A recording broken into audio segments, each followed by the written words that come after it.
Kabupaten Majalengka. Di sini saya akan melakukan praobservasi untuk aksi nyata modul 2.3 coaching untuk supervisi akademik. Di sini saya ditemani oleh Bu Yunita Sofianingsih, ya. Bu Yunita, gimana kabarnya? Alhamdulillah. Alhamdulillah. Bu Yunita, ini adalah objek untuk observasi saya. Bu Yunita, sebelum kita melakukan observasi, ya, di sini kita melakukan praobservasi dulu, di mana tujuan observasi di sini ketika nanti Bu Yunita setelah melakukan observasi, nanti percaya diri Bu Yunita mungkin akan lebih naik, ya, dan apa-apa yang telah dilakukan itu bisa meningkat mungkin kualitas dalam melakukan proses pembelajaran. Ya, sebelum itu ada beberapa pertanyaan. Boleh saya bertanya kan? Boleh. Nah, kalau ini untuk tujuan pembelajaran yang hendak ingin dicapai dalam proses pembelajaran yang akan dilakukan oleh Bu Yunita itu apa? Tujuannya itu yang pertama untuk memahami konsep bilangan bulat negatif. Kemudian yang kedua, agar siswa itu mampu mengidentifikasi masalah bilangan bulat negatif dan menyelesaikannya. Lalu agar siswa mampu menghitung secara sederhana bilangan bulat negatif. Kemudian agar siswa mampu menerapkannya dalam kehidupan sehari-hari. Berarti itu tentang matematika, ya, tentang bilangan bulat negatif, ya. Terus untuk area pengembangan yang hendak dicapai nih dalam proses pembelajaran yang akan Ibu lakukan itu apa? Saya ingin membantu siswa dan siswi saya untuk memahami pentingnya bilangan bulat negatif dalam kehidupan sehari-hari, seperti penggunaan suhu di bawah 0, kemudian cara mengukur ketinggian di bawah permukaan laut, lalu untuk proses transaksi. Oh ya, itu bagus sekali, Bu. Itu tentang area pengembangan yang tak ingin dicapai oleh Ibu. Nah, untuk strategi yang dipersiapkan oleh Ibu dalam proses pembelajaran sehingga area pengembangan yang hendak ingin dicapainya itu tercapai. Apa itu strategi yang akan dipersiapkan oleh Ibu? Yang pertama dilakukan itu pemahaman konsep, ya, ini sangat penting. Pemahaman konsep, bagaimana siswa memahami apa itu bilangan bulat negatif, manfaatnya apa, gitu ya, tujuannya apa. Kemudian saya membantu siswa untuk mengeksplorasi bilangan bulat negatif itu yang seperti apa, bagaimana, gitu ya, cara menghitungnya bagaimana. Kemudian siswa diajak untuk latihan menghitung sederhana bilangan bulat negatif. Lalu setelah itu saya akan menyajikan masalah, siswa mengidentifikasi masalah, kemudian menyelesaikan masalahnya, lalu refleksi dan memahami konsep. Kemudian evaluasi tes. Terus untuk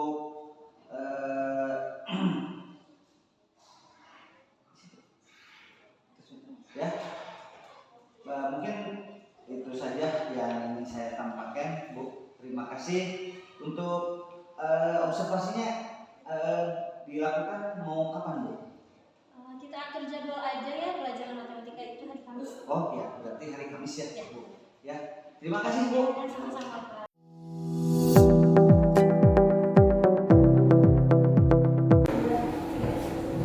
Assalamualaikum warahmatullahi wabarakatuh.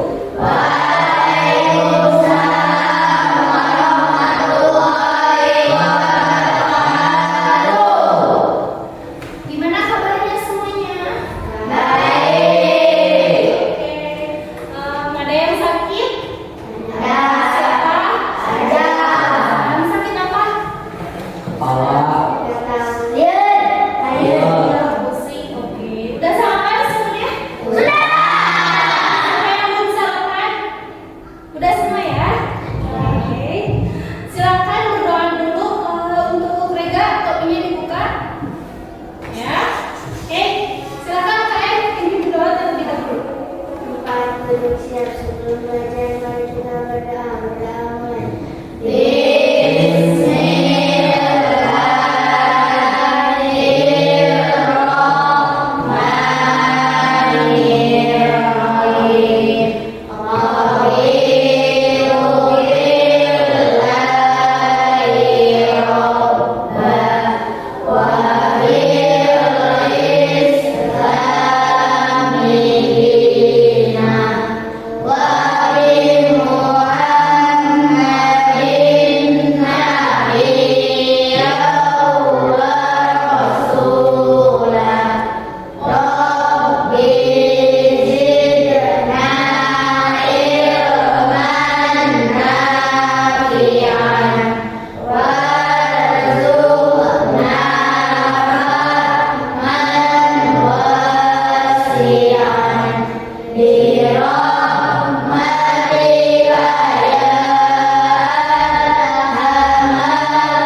Silakan, siapa yang mau jadi DJ?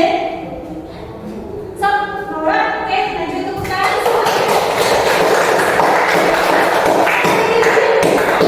Siap? Siap, oke? Kita mulai ya, 1, 2, 3.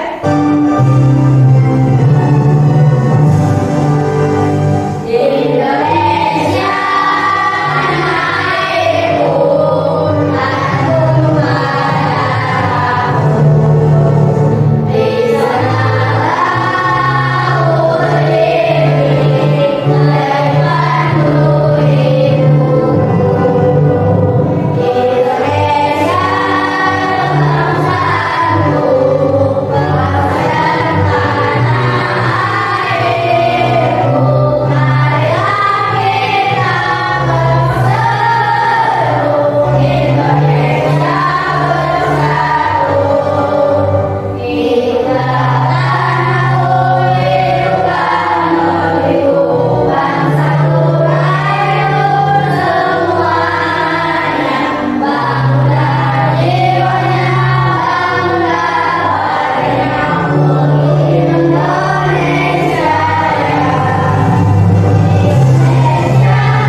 7 atau minus 7 dibaca negatif 7. Negatif 25 ditulis minus 25. Nah gitu ya, beda ya. Kalau yang positif tadi angkanya aja, kalau yang negatif harus ada tandanya. Tandanya seperti ini. Sekarang kita membandingkan bilangan bulat. Bilangan bulat dapat dibandingkan menggunakan garis bilangan maupun secara langsung. Garis bilangan itu yang tadi ya, yang baris, terus di tengah-tengahnya ada 0, kemudian ke kanan positif, ke kiri negatif. Ini garis bilangan. Boleh juga secara langsung. Gak usah pakai garis bilangan kalau bisa.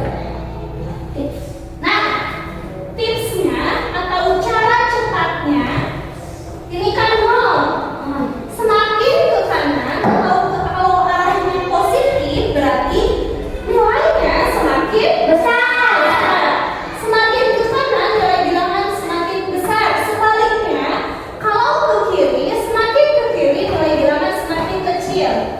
Kalau negatif, walaupun angkanya besar, ini nilainya semakin kecil. Kalau positif, semakin angkanya besar, nilainya semakin besar. Kalau negatif, semakin angkanya besar, nilainya semakin kecil. Jadi jangan sampai ketukar. Negatif 3 sama negatif 6, lebih kecil yang mana? Negatif 6. Yang lebih besar negatif 3. Ya. Oke. Kita bandingkan secara langsung. Yang harus diperhatikan adalah wabangan nilai dari bilangan yang akan dibandingkan. Jadi, ketika kita akan membandingkan dua angka positif dan negatif atau negatif dan negatif, kita lihat lambangnya dulu. Ketika kita membandingkan dua angka, misal 13 titik-titik negatif 23. Negatif 13 titik-titik negatif 23. Kita lihat lambangnya, ini lambangnya positif atau negatif? Negatif. Oke, sama-sama negatif, berarti sama-sama kecil. Kita lihat lagi angkanya, yang mana yang besar dan yang mana yang kecil. Di sini negatif 13, di sini negatif 23. Kalau negatif 13 itu semakin ke kiri atau semakin ke kanannya dari 23? Negatif 23 itu di kanannya atau di kirinya negatif 13? Di kiri. Jadi negatif 13 itu lebih besar atau lebih kecil dari negatif 23? Lebih besar. Berarti lambangnya ya on.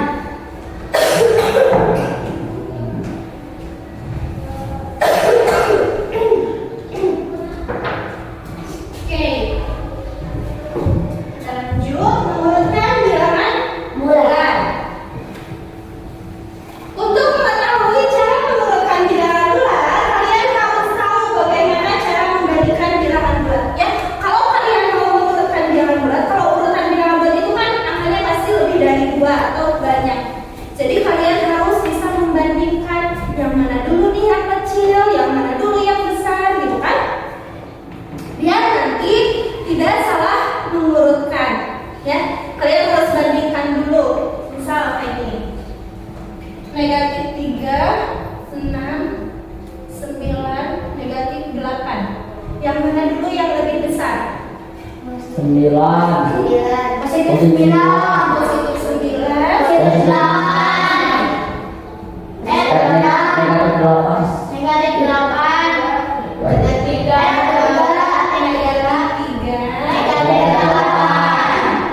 Kenapa kayak gini? Kata ibu, walaupun negatif 8 ini angkanya besar, negatif 3 angkanya kecil, tetapi kalau lambangnya negatif, ini yang negatif 8 nilainya kecil.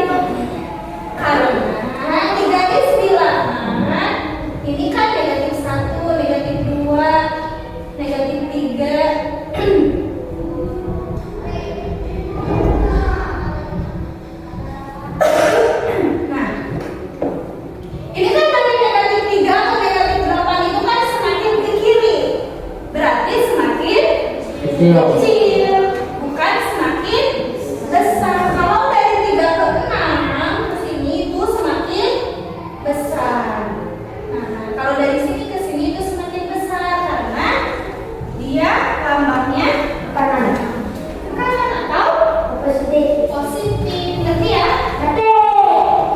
Oke, kita lanjut lagi.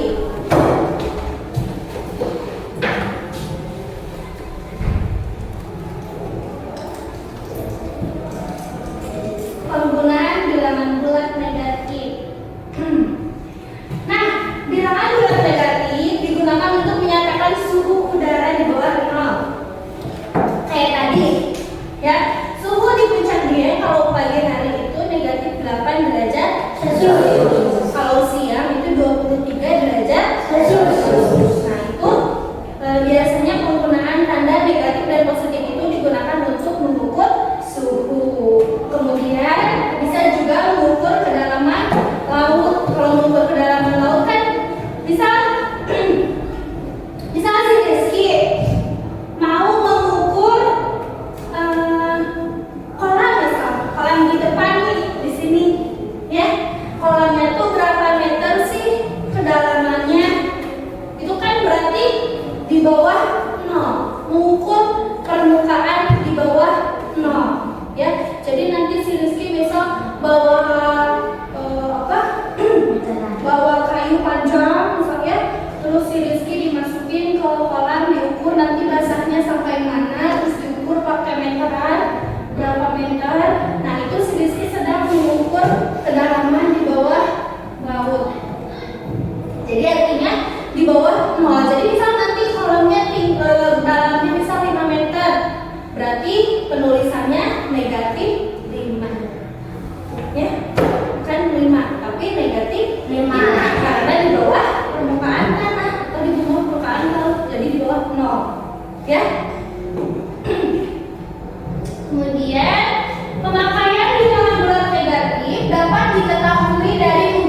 Gampang ya? Susah enggak?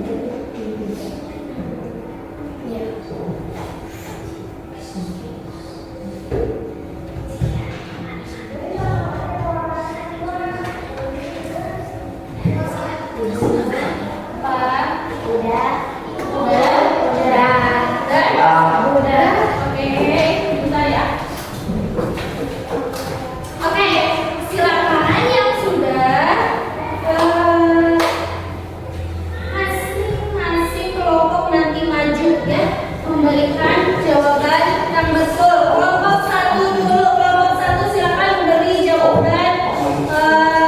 Dua jawaban, sini maju. Beri dua jawaban, sini maju. Bawa tangannya. Ayo maju. Maju semuanya Pak. Kesana. Semuanya maju, semuanya. Oke, silakan berikan dua jawaban. Ayo, dilihat jawabannya masing-masing betul nggak? Kalau betul dicekis, kalau salah berarti kali. Nomor satu, coba disebutkan. Ini dibaca. Yang kencang, kedengeran nggak? Yang kencang.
9. Betul nggak? Negatif 98 lebih kecil dari negatif 89. Maura? Negatif 3 sama dengan negatif 3. Betul, negatif 3 itu sama dengan negatif 3. Rizky, silakan urutkan dari yang terkecil ke yang terbesar.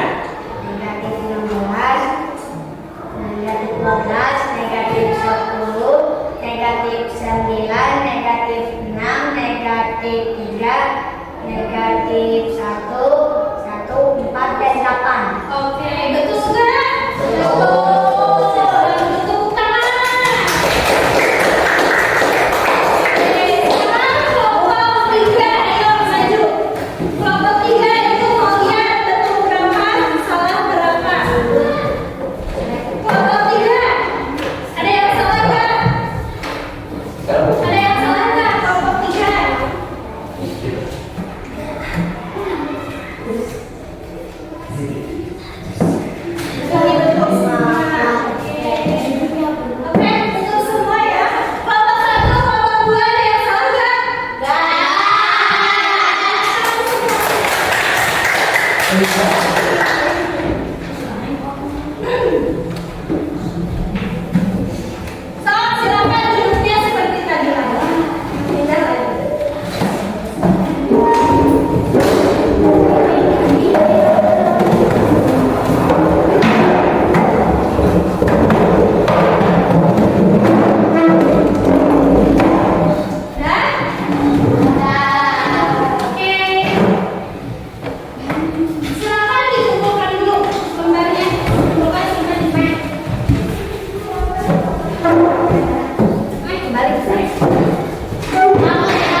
Assalamualaikum warahmatullahi wabarakatuh.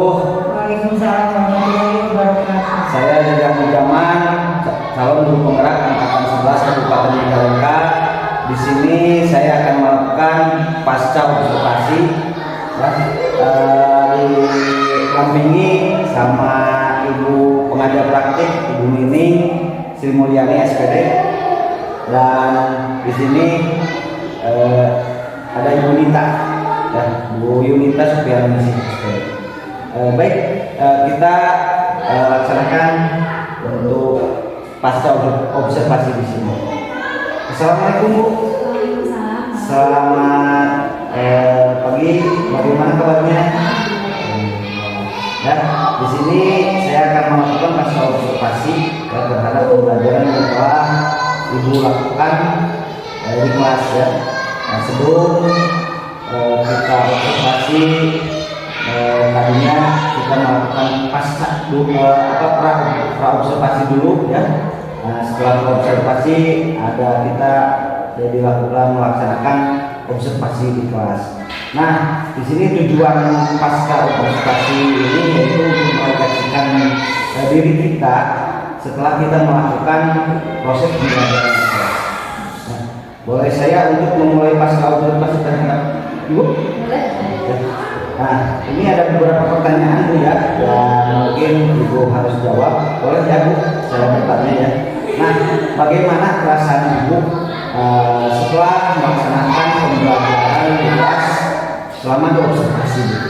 Selama di observasi, perasaan saya itu ya tegang pasti, tegang, grogi gitu ya Pak. Tapi saya juga ada rasa bangga tersendiri gitu, dimana saya akan diobservasi, dinilai, dilihat gitu, apa yang kurang sama ini gitu ya, apa yang perlu diperbaiki gitu ya, berbagai macam perasaan. Ya, pasti ya. Saya juga pernah mengalami seperti itu ya. Pasti perasaannya tegang ketika dilihat oleh orang lain. Nah, boleh diceritakan kembali selama proses pembelajaran yang Ibu laksanakan di kelas dari kegiatan awal, inti dan penutup. Ya, untuk kegiatan awal itu sama yang seperti pada umumnya, mengajar pada umumnya sesuai dengan RPP dan sudah dirancang gitu ya. Awalnya saya masuk memberi salam, mengecek keadaan siswa. Ya. Kemudian saya masuk terlebih dahulu, setelah berdoa saya mengecek keadaan siswa. Kemudian setelah itu kita bersama-sama menyanyikan lagu Indonesia Raya untuk membangun rasa cinta terhadap negara Indonesia. Kemudian setelah itu saya mulai memberikan motivasi berupa lagu tentang pembelajaran yang akan dilakukan. Kemarin itu ada lagu tentang bilangan bulat, negatif dan positif. Setelah itu, setelah siswa semangat dan termotivasi, kemudian saya menampilkan PowerPoint, mengajar, memberikan materi, lalu siswa berpraktik dalam pembelajaran. Kemudian saya memberikan KPD untuk melatih kemampuan siswa. Kemudian setelah itu KPD itu kemarin kelompok ada 3 kelompok. Kemudian mereka setelah mengajar KPD itu maju mempresentasikan hasilnya, kemudian diapresiasi oleh teman-temannya dan oleh saya juga. Lalu setelah itu kita sebelum menutup kita merefleksi bersama-sama apa yang belum dipahami gitu ya, apa yang kurang, bagaimana pembelajaran hari ini, apakah mereka semangat, apakah mereka mengerti, paham gitu dengan materinya. Kemudian setelah itu, setelah kita merefleksi, kita untuk penutup menyanyi lagu daerah, judulnya Narian Ngomong dari Sulawesi Selatan Bu, untuk mengembalikan lagi semangat mereka gitu, agar mereka itu ya terilah gitu ya, lelahnya terobati gitu, mereka berdiri, bernyanyi, bergerak gitu ya. Kemudian setelah itu berdoa. Ya, di catatan saya memang sintaknya sudah benar ya Bu, dari kegiatan awal ya, dimulai dari berdoa, terus menyanyikan lagu wajib, ya, mengajar siswa, juga menyampaikan tujuan pembelajaran, ya, dan juga mengasih motivasi dengan lagu-lagu daerah ya, dengan lagu daerah ya. Terus ibu juga di dalam proses pembelajaran membagikan LKPD ya. Nah, sebelum membagikan LKPD itu ibu juga menampilkan PowerPoint ya Bu. Mungkin dengan itu apa itu namanya untuk alat pembelajaran mungkin ya, media pembelajaran ya gitu, media pembelajaran. Setelah itu setelah menyimak PowerPoint, si anak dibagi LKPD ya, dibagi dengan 3 kelompok, tiga kelompok, dan setelah itu dipresentasikan juga ya. Nah setelah itu kegiatan penunjuknya juga ibu membuat refleksi ya, membuat refleksi dulu ya. Setelah membuat refleksi, setelah pembelajaran direfleksikan, ibu juga menyanyikan lagu daerah juga ya, lagu daerah, dan setelah itu berdoa. Nah itu memang sudah sintaknya sudah sesuai dengan RPP gitu. Nah dari proses pembelajaran yang ibu lakukan, apakah ada hambatannya yang ditemukan oleh ibu? Ada beberapa hambatannya Pak. Seperti anak saat menyampaikan itu anak ada yang merasa bosan, apalagi pelajaran matematika itu kan susah ya bagi anak-anak itu. Mereka menganggap matematika itu sulit gitu, padahal belum tentu sulit ya. Tapi di kepala mereka itu matematika pusing sulit, jadi mereka tuh udah boring duluan gitu Pak. Udah gitu, apalagi ngejelasinnya gitu, menjelaskan gitu, nggak tahu yakin sambil membayangkan pelajaran, nggak tahu lagi ngomong gitu ya. Ya mungkin itu aja sih hambatannya. Hambatannya mungkin si anak kurang antusias ya, kurang antusias, kurang aktif dalam proses pembelajaran. Itu dikarenakan apa Bu? Itu alasannya dikarenakan apa Bu? Anak-anak itu kurang antusias dan kurang aktif dalam proses pembelajaran. Bisa juga karena medianya kurang ya Pak, kurang apa ya, kurang bervariasi mungkin ya. Karena saya hanya menghadirkan PowerPoint saja gitu. Harusnya kan saya lebih repot untuk membuat alat peraga gitu ya, buat permainan gitu, karena memang keterbatasan ya adalah beberapa kendala gitu ya. Jadi saya hanya menghadirkan PowerPoint sehingga anak ya mungkin ada yang boring untuk beberapa siswa yang gaya belajarnya bukan visual.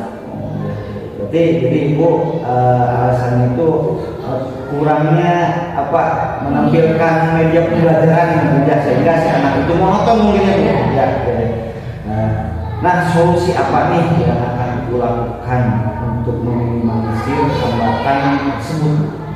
Ada banyak solusi apa sebetulnya, itu tergantung kreativitas kita sendiri gitu sebagai guru untuk memaksimalkan pembelajaran. Solusinya ada, bisa saya membuat alat peraga lebih, bisa membuat game gitu ya, bisa juga saya buat kuis interaktif sama anak, itu banyak sebetulnya. Nah apa nih ibu untuk memperbaiki hambatan tersebut? Saya ingin secepatnya ya Pak, kalau bisa walaupun bukan pembelajaran matematika gitu ya, karena memang pembelajarannya yang diperbaiki bukan materinya gitu ya. Ibu paling kelas ya, guru kelas ya. Saya guru kelas, jadi sebetulnya setiap pembelajaran juga bisa dilakukan besok. Mungkin sebenarnya secepatnya ya. Nah sangat luar biasa Bu, semoga apa yang menjadi kekurangan ibu bisa selalu diperbaiki, proses pembelajaran menjadi lebih aktif ya, dan berpusat pada siswa. Mungkin seperti itu Bu. Terima kasih Bu. Ibu telah berkenan untuk melakukan observasi ini ya. Terima kasih. Dan Ibu Pepe, terima kasih juga telah menampingi saya ya. Terima kasih, sukses selalu dan bisa memperbaiki diri kita sendiri dan selalu merefleksikan diri kita sendiri. Mungkin itu saja Bu. Terima kasih. Assalamualaikum warahmatullahi wabarakatuh. Waalaikumsalam warahmatullahi wabarakatuh.